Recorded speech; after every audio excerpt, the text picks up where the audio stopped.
औज़ुबिल्लाहिमिनश्शैतानिर्रजीम बिस्मिल्लाहिर्रहमानिर्रहीम अस्सलामु अलैकुम वरहमतुल्लाहि वबरकातुहू।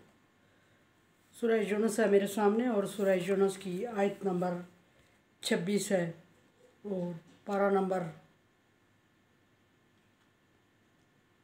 11 है, रुकू नंबर 8 है। आयत नंबर 25 में अल्लाह तबारक व तआला ने तमाम इंसानियत को दावत दी दारुस सलाम की तरफ। दारुस सलाम से मुराद जन्नत का घर जो हमेशा रहेगा, सलामती का और आमशगी का। और फिर आखिर में ये फरमा दिया कि हदायत उसी को नसीब होगी जिसको अल्लाह चाहेगा। अब देखते हैं कि आयत नंबर 26 में क्या फरमाया, लिल्लज़ीना अहसनुल हुस्ना ज़ियादतुन। और फिर फरमाया कि हदायत की बात हुई पीछे आयत नंबर 25 में कि हदायत है और उन लोगों के लिए, तो आगे फरमा दिया कि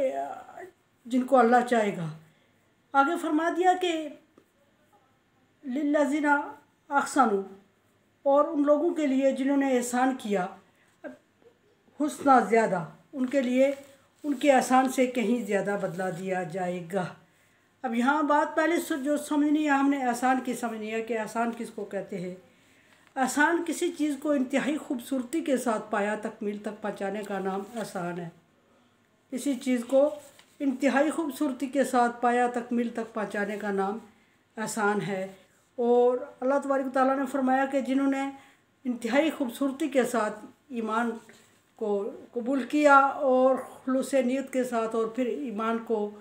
कंटिन्यू रखा, और फिर अल्लाह तबारक व तआला से डरते हुए ज़िंदगी के तमाम मामलात को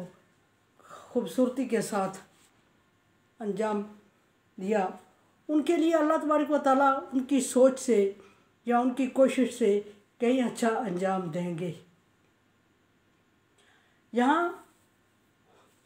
एहसान की तारीफ़ कर ली जाए तो जिब्रील अलैहिस्सलाम की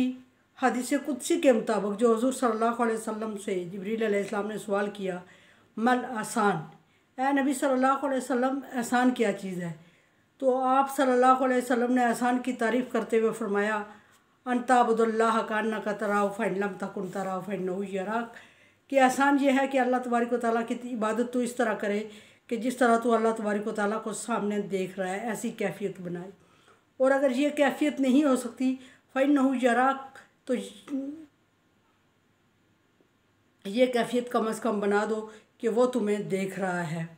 तो जब कोई ये इससे इस मिसाल से समझ आ रही है बात कि जब कोई काम किसी के देखते हुए सर अंजाम दिया जाए, और वो भी उस हस्ती के देखते हुए, उस शख्सियत के देखते हुए जिसने उस काम की ज़िम्मेदारी आप पर आयद की है, तो आप काम को इंतहाई खूबसूरती के साथ पाया तकमील तक पहुँचाने की कोशिश करेंगे, और इतनी खूबसूरती कि जिसका तसव्वुर करना महाल है। और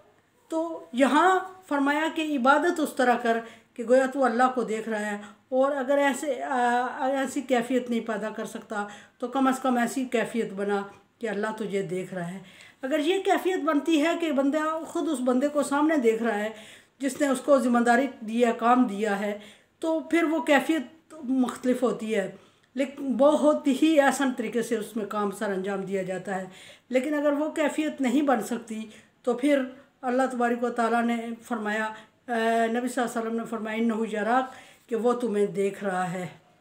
ऐसी कैफियत बना। और अगर वो हमें वो नज़र नहीं आ रहा है और हम समझ रहे हैं कि वो कहीं ना कहीं से हमें देख रहा है, तो फिर क्या होगा, फिर इस कैफियत में खूबसूरती मस्ट है, डन है। काम को अच्छे तरीके से पाया तकमील तक पहुँचाना और सर अंजाम देना मकसद है इस चीज़ में। अब फरमाया कि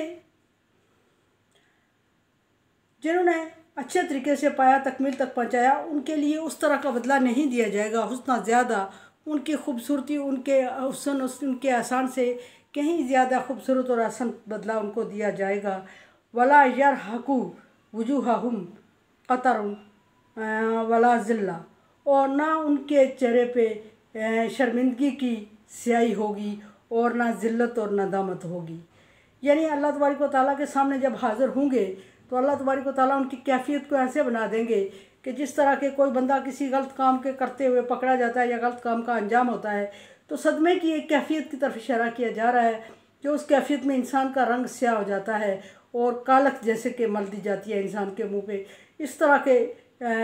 आसार बनते हैं। फरमाया कि ये लोग जो हुस्न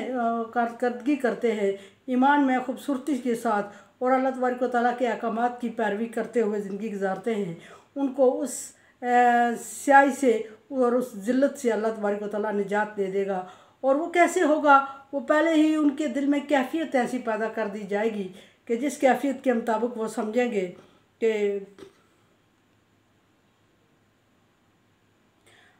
उनके अंदर की कैफियत बनेगी जिसके मुताबिक उन्हें समझ आती रहेगी और उनका दिल खुश रहेगा और गमज़दा कैफियत नहीं होगी। और गमज़दगी की इस आलम में ना वो उनके चेहरे पे स्याही छाई रहेगी और ना नदामत और ज़िल्लत महसूस करेंगे, ना अल्लाह तबारक व तआला के सामने, ना अपने आप के सामने और ना ही अपने दोस्तों के सामने।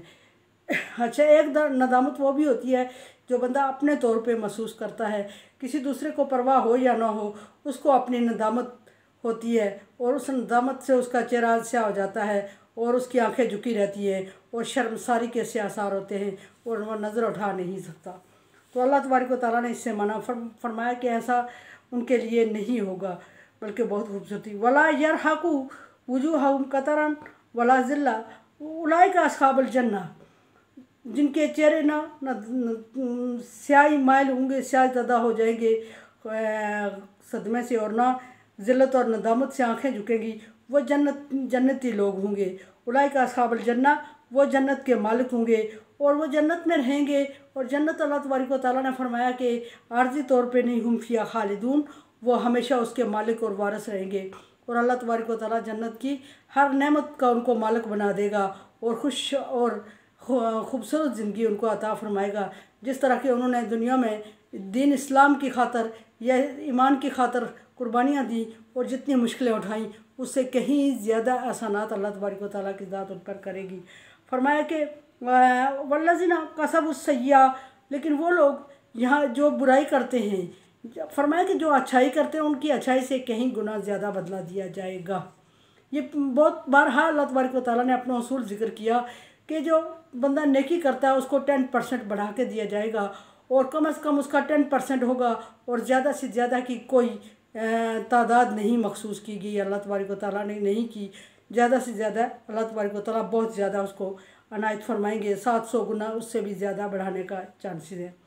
लेकिन बुराई जो करेगा, फरमाया कि कसबुस सय्या जज़ा सय्या बिमिस्लिहा, और जो बुराई करेगा दुनिया में उसको बदला दिया जाएगा। लेकिन अल्लाह तबारक व तआला चूँकि रहमान है, रहीम है, करीम है, गफूर है, शदीद शुक्र है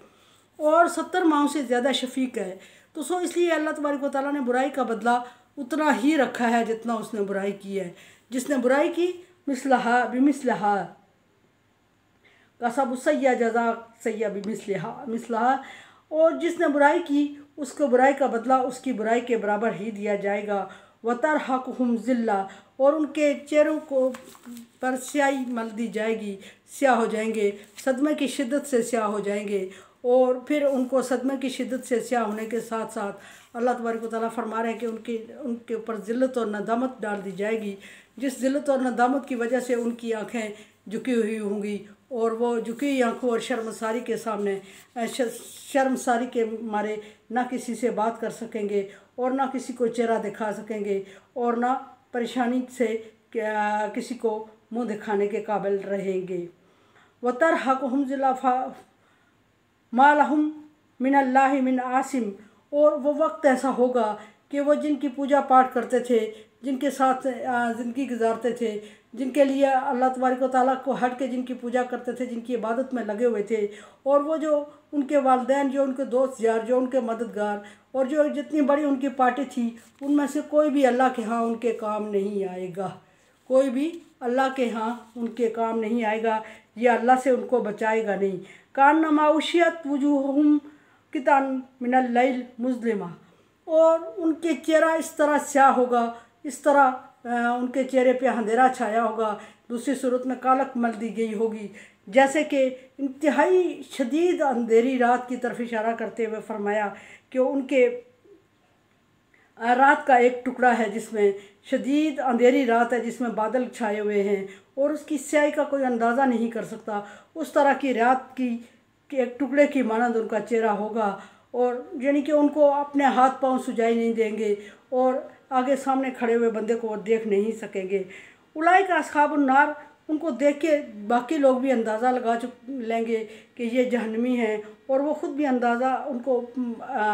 अपने अमाल नामे को देख के अंदाज़ा हो जाएगा कि वो जहन्नमी हैं। हुम फ़ीहा खालिदून, और जहन्नम की उनकी जो सज़ा है ये थोड़ी बहुत नहीं है, थोड़े बहुत टाइम